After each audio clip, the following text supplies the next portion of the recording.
Hello dear students, तो आज देखते हैं हम एक्सरसाइज 4.1 जो कि आपका नया चैप्टर हमने स्टार्ट किया है, चैप्टर नंबर 4। इसका नेम है linear equation and inequalities in two variables, दो चरों वाले रैखिक समीकरण एवं असमीकाएं। तो इस चैप्टर में हम पढ़ेंगे कि ऐसी इक्वेशन जिसमें दो वेरिएबल होते हैं यानी कि दो चर होते हैं, उनका ग्राफ कैसे बनाया जाता है, उनको हल कैसे करते हैं। ठीक है, इस बारे में हमको पढ़ना है। तो जो लीनियर इक्वेशन होती है उनको हम लिखते हैं ऐसे: a1x plus b1y plus c1 equals to 0। इसमें दो वेरिएबल यानी दो चर है, कौन? x और y। इसी तरीके से एक दूसरी इक्वेशन और लिखते हैं a2x plus b2y plus c2 बराबर 0। ये भी एक लीनियर इक्वेशन है जिसमें कितने वेरिएबल है? दो। कौन से? x और y। तो अगर मैं आपसे बात करूं कि पहले वाले समीकरण में, पहली इक्वेशन में x का गुणांक क्या है? x का गुणांक है a1। इसी तरीके से दूसरे वाले समीकरण में x का गुणांक यानी कि x का कोफिशिएंट क्या है? तो आप मुझे बताएंगे a2। अगर y का गुणांक पूछे तो b1 और दूसरी इक्वेशन में y का गुणांक यानी कोफिशिएंट b2। c1 और c2 जो है इनको बोलते हैं अचर पद। अचर यानी कांस्टेंट टर्म। इनको अचर पद इसलिए बोलते हैं क्योंकि इनके साथ कोई भी चर नहीं है, कोई भी वेरिएबल नहीं है, ना तो x है ना ही y है। ये आपके नंबर्स होते हैं। नंबर यानी ये साधारण संख्याएं होती है, जैसे 1 2 3 4 5, कोई भी संख्या हो सकती है। तो जिनके साथ x या y नहीं है उनको बोलते हैं अचर पद यानी कि कांस्टेंट टर्म। तो फर्स्ट वाली इक्वेशन में कांस्टेंट है c1 और दूसरे वाली में c2। ये मैंने यहाँ लिख दिए। अब देखिए, हमें सबसे पहला कंसेप्ट जो इस चैप्टर में पढ़ना है वो है कि लीनियर इक्वेशंस का जो पेयर होता है यानी कि रैखिक समीकरणों का जो युग्म होता है, जोड़ा होता है, वो युग्म, वो जोड़ा, वो पेयर संगत है या असंगत यानी कि कंसिस्टेंट है या कंसिस्टेंट नहीं है, वो हमें कैसे चेक करना है उसकी विधि के बारे में हम बात करेंगे। तो कोई भी रैखिक समीकरण जो होता है उसका जो पेयर होता है, लीनियर इक्वेशंस का पेयर, उसको हम कैसे चेक करेंगे कंसिस्टेंसी? उसके दो टाइप्स हैं। पहला टाइप तो है कि हम a1/a2, b1/b2 और c1/c2 इन रेशियोज़ को फाइंड कर सकते हैं उसकी कंसिस्टेंसी कैसी होगी या फिर वो कंसिस्टेंट है या नहीं है। और दूसरा होता है आलेखीय विधि यानी ग्राफिकल मेथड। तो दोनों ही हमें अच्छे से आने चाहिए और दोनों ही बहुत ही ईजी है। तो देखिए, सबसे पहला हम देखते हैं कि a1/a2, b1/b2 और c1/c2 की तुलना करके, by comparing ratios. In ratios यानी इन अनुपातों को ज्ञात करके हम ये बता सकते हैं कि जो रैखिक समीकरणों का युग्म है, मतलब पेयर ऑफ लीनियर इक्वेशन है, वो कंसिस्टेंट है या इनकंसिस्टेंट है, मतलब संगत है या असंगत है। ठीक है, चलिए देखते हैं। तो ये टेबल आपको बहुत अच्छे से याद होनी चाहिए। सबसे पहला है, अगर a1/a2 और b1/b2 बराबर नहीं है, ये साइन किसका है? नॉट इक्वल्स का। अगर ये दोनों रेशियोज, ये दोनों अनुपात समान नहीं है, तो जो भी इक्वेशंस है, पेयर ऑफ इक्वेशन, समीकरणों का जो युग्म है, उनका हल जो होता है वो अद्वितीय हल होता है यानी कि यूनिक सॉल्यूशन। सिस्टम मतलब जो संकाय है, जो युग्म है, वो कैसा होता है? संगत यानी कंसिस्टेंट। और जो लाइंस आती है ग्राफ में लाइंस कैसी आएगी? इंटरसेक्टिंग लाइंस यानी कि प्रतिच्छेदी रेखाएं, ऐसे एक्स बनेगा।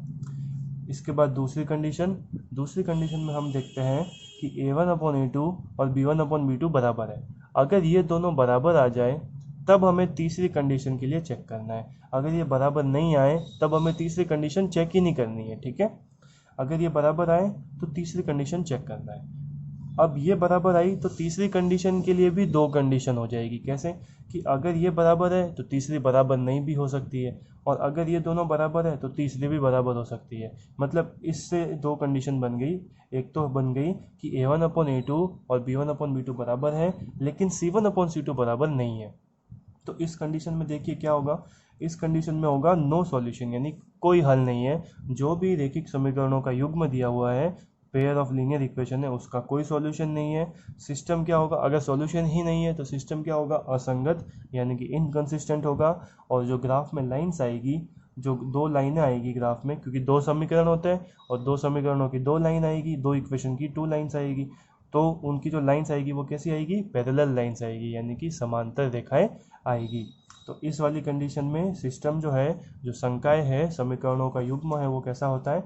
असंगत होता है। ठीक है, pair of linear equation will be inconsistent. Third condition देखिए, थर्ड कंडीशन में आपको मिलेगा a1/a2, b1/b2 और c1/c2 तीनों ही बराबर है। अगर तीनों ही बराबर आ गए बच्चों तो क्या होगा, इनफाइनाइटली मैनी सॉल्यूशन, मतलब कि अनंत हल होंगे। कितने हल? अनंत हल, बहुत सारे हल विद्यमान होंगे। ठीक है, there will be existing many solutions. Solution तो है, अगर सॉल्यूशन है तो सिस्टम क्या होता है, कंसिस्टेंट होता है। अब चाहे कितने भी हो, सॉल्यूशन तो निकल रहा है ना, मतलब सिस्टम जो है वो क्या होगा, संगत होगा, कंसिस्टेंट होगा। और लाइंस जो है, दो लाइनें जो आएगी, दो रेखाएं, वो कैसी आएगी, कोइंसिडेंट लाइन, यानी कि संपाती रेखाएं। संपाती रेखा का मतलब होता है कि एक रेखा और दूसरी रेखा भी उसके पूरी ऊपर ही आ गई, मतलब दोनों एक दूसरे के ऊपर ही होगी, उसको बोलते हैं कोइंसिडेंट लाइन, यानी कि संपाती रेखाएं। दूसरी विधि है ग्राफिकल मेथड। तो ग्राफिकल मेथड में हमें क्या करना है, ग्राफ बनाना है। तो आपको पता है ग्राफ कैसे बनाते हैं, ये होता है ग्राफ, एक्स अक्ष यानी एक्स एक्सिस, ये माइनस एक्स एक्सिस, ठीक है, ये वाई एक्सिस, ये वाई और ये माइनस का वाई, इसको बोलते हैं ओरिजिन यानी कि मूल बिंदु। इसके कोऑर्डिनेट होते हैं 0,0 और कोऑर्डिनेट जो है निर्देशांक, उसको हम लिखते हैं कोष्टक में, जिसमें पहले x का निर्देशांक आता है फिर y का निर्देशांक आता है। आई बात समझ में? तो इस तरीके से इन दोनों विधियों से हम ये बता सकते हैं कि आपके जो भी समीकरणों का युग्म दिया गया है, पेयर ऑफ लीनियर इक्वेशन दी गई है, वो पेयर, वो युग्म संगत होगा या संगत नहीं होगा, या फिर असंगत होगा, यानी कंसिस्टेंट है या इनकंसिस्टेंट है, ये हम बता सकते हैं। तो आप क्या करिए, इस टेबल को एक बार अच्छे से लर्न करिए। अगर ये टेबल आपको अच्छे से लर्न है तो आपको एक्सरसाइज 4.1 का फर्स्ट क्वेश्चन करने में कोई भी प्रॉब्लम फेस नहीं होगी, कोई भी दिक्कत नहीं रहेगी और अच्छे से आप उसको कर लेंगे। ठीक है, तो आप वीडियो को यहीं पे पॉज करके पहले वो टेबल लर्न करना, ये वाली टेबल लर्न करना। अगर किसी के पास बुक है तो बुक में भी ये टेबल दी गई है, आप कहीं से भी लर्न कर सकते हो। चलिए हम देखते हैं एक्सरसाइज 4.1 का क्वेश्चन नंबर फर्स्ट। देखिए एक्सरसाइज 4.1 क्वेश्चन नंबर फर्स्ट। इस क्वेश्चन में आपको a1/a2, b1/b2 लैंग्वेज जो लिखी हुई है वो मैं आपको बता रहा हूँ क्वेश्चन की। a1/a2, b1/b2 और c1/c2 ये तीनों अनुपातों का तुलना करके आपको बताना है कि ये रैखिक समीकरणों का जो युग्म है संगत है या असंगत है। इंग्लिश मीडियम वाले बच्चे सुनो, इस क्वेश्चन में आपको ये फाइंड करना है। क्वेश्चन में लिखा हुआ है by comparing the ratio a1/a2, b1/b2, c1/c2। That means हमें a1/a2, b1/b2 और c1/c2 ये तीनों रेशियो को कंपेयर करके ये बताना है कि जो पेयर ऑफ इक्वेशन गिवन है वो कंसिस्टेंट है या इनकंसिस्टेंट है। तो देखिए फर्स्ट क्वेश्चन। तो सबसे पहले तो हम क्या करेंगे, इसको लीनियर इक्वेशन की फॉर्म में लेके आएंगे। तो लीनियर इक्वेशन की फॉर्म क्या होती है, a1x plus b1y plus c1 equals to 0, मतलब इक्वल में 0 होता है। तो यहाँ पे इक्वल में 8 है और इसमें भी इक्वल में 9 है। तो पहले तो हमें क्या करना है, जो भी नंबर इक्वल में दिया हुआ है उसको पूरा इस तरफ लाना है। तो 8 को हम इस तरफ लाएंगे तो माइनस का 8 बन जाएगा, ये फर्स्ट इक्वेशन है। 9 को इस तरफ लाएंगे तो माइनस का 9 बन जाएगा। अब a1 a2 b1 b2 और c1 c2 इनकी वैल्यू लिख लो। देखिए a1 की वैल्यू क्या है, ये वाली इक्वेशन, x का कोफिशिएंट है 2, a1 है 2, b1 y का कोफिशिएंट 3, लेकिन 3 का साइन क्या है, माइनस, तो b1 है माइनस का 3 और c1 माइनस का 8। इसी टाइप से a2 है 4, b2 है माइनस का 6 और c2 है माइनस का 9। सबकी वैल्यू निकाल ली। अब रेशियो निकालते हैं। a1/a2 कितना, देखिए 2/4, 2/4 सॉल्व करेंगे तो 1/2। फिर b1/b2 कितना मिलेगा, -3/-6, -3/-6, ये भी कितना आया, 1/2। फिर इसके बाद c1/c2 -8/-9, तो -8/-9 करेंगे तो 8/9। तो इनकी वैल्यू निकालने के बाद आपको ये लगेगा, ये दिखेगा कि a1/a2 और b1/b2 ये दोनों तो इक्वल है, 1/2 1/2, लेकिन c1/c2 इक्वल नहीं है, जो कि कितना है, 8/9। तो जब ये वाली कंडीशन हमें मिलती है a1/a2 equals to b1/b2 not equals to c1/c2, तब आपको अगर टेबल याद है तो टेबल में देखो क्या होता है, जब ये कंडीशन मिलती है इसका मतलब कोई हल नहीं है, नो सॉल्यूशन होता है। लाइंस जो है ग्राफ में जो रेखाएं आती है वो कैसी आती है, समांतर आती है यानी पैरेलल आती है। और सिस्टम जो है यानी जो संकाय है, रैखिक युग्मक पेयर है, ठीक है, पेयर ऑफ लीनियर इक्वेशन है वो क्या होगा, इनकंसिस्टेंट यानी कि असंगत होगा। तो ये देखिए ये हमने सारे जो रिजल्ट है वो यहाँ पे लिख दिए। इसी टाइप से सेकंड पार्ट भी ऐसे ही करना है। पहले इस 2 को इधर भेजेंगे, फिर 4 को इधर भेजेंगे। a1 b1 c1 की वैल्यू लिखी, a2 b2 c2 की वैल्यू लिखी। देखिए क्या है 3 y के साथ या कोई नंबर नहीं है, मतलब -1 और c1 की वैल्यू -2।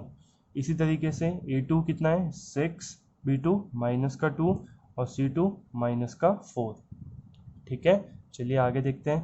a1/a2 3/6 तो 1/2 आएगा। b1/b2 -1/-2, माइनस से माइनस कट गया तो 1/2।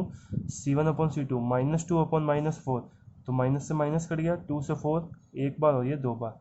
देखिए ये भी 1/2, ये भी 1/2, ये भी 1/2, तीनों बराबर आ गए। मतलब a1/a2 बराबर b1/b2 बराबर c1/c2, तीनों बराबर है। और अगर तीनों बराबर हैं तो इस को ये कंडीशन क्या बताती है आपको, ये कंडीशन बताती है इनफाइनाइटली मैनी सॉल्यूशन, मतलब अपरिमित रूप से अनंत हल है इसके। मैनी सॉल्यूशंस भी बोल सकते हैं। सॉल्यूशन है तो सिस्टम जो है, जो संकाय है वो आपका क्या होगा, कंसिस्टेंट यानी कि संगत होगा। और जो रेखाएं है वो कैसी आएगी, कोइंसिडेंट आएगी यानी कि संपाती रेखाएं आएगी। इसी तरीके से क्वेश्चन नंबर 3 देखिए, सेम फर्स्ट के फोर्थ पार्ट्स है, चारों हमने सॉल्व कर लिए हैं। थर्ड देखिए क्या है, 2 को इधर भेजेंगे, इसमें भी 5 को इधर भेजेंगे, हल करेंगे इसको तो a1/a2 और b1/b2 तो बराबर आएगा बच्चों, लेकिन c1/c2 बराबर नहीं है। और जब ये कंडीशन आती है तो ये तीनों सॉल्यूशन हमें मिलते हैं, नो सॉल्यूशन, इनकंसिस्टेंट और पैरेलल लाइंस, मतलब कोई हल नहीं है, संकाय असंगत होगा और रेखाएं समांतर होगी। इसी तरीके से लास्ट क्वेश्चन देख लेते हैं। 4/3x + 2y और माइनस का 8 = 0। इसमें भी 12 इधर आएगा तो माइनस का 12। अब देखिए a1/a2 निकालते हैं। तो a1 बच्चों कितना है, a1 है 4/3, x का गुणांक यानी कि 4/3, और a2 कितना है 2, तो 4/3 और 2, ये 2 ऊपर आएगा तो 1/2 बन जाएगा। तो 4/3 × 1/2, 2 से 4 कैंसिल हो गया 2 टाइम्स, तो ये आया 2/3। फिर b1/b2 निकालेंगे तो b1 देखिए 2 है और b2 3 है, तो 2/3। c1/c2 निकालेंगे तो c1 है -8, c2 है -12, तो -8/-12, माइनस से माइनस कैंसिल हो गया, 4 से कैंसिल करिए तो 4 2 = 8 और 4 3 = 12, तो ये आया 2/3। तीनों इक्वल आ गए, देखिए ये भी 2/3, ये भी 2/3, ये भी 2/3, तीनों इक्वल होते हैं तो मैनी सॉल्यूशन, अनंत हल, सिस्टम जो है वो कंसिस्टेंट यानी कि संगत होगा, और रेखाएं कैसी होगी, कोइंसिडेंट लाइन यानी कि संपाती रेखाएं मिलेगी। तो इस तरीके से हम एक्सरसाइज 4.1 का क्वेश्चन नंबर फर्स्ट जो है उसको सॉल्व कर लेते हैं बिना किसी प्रॉब्लम के।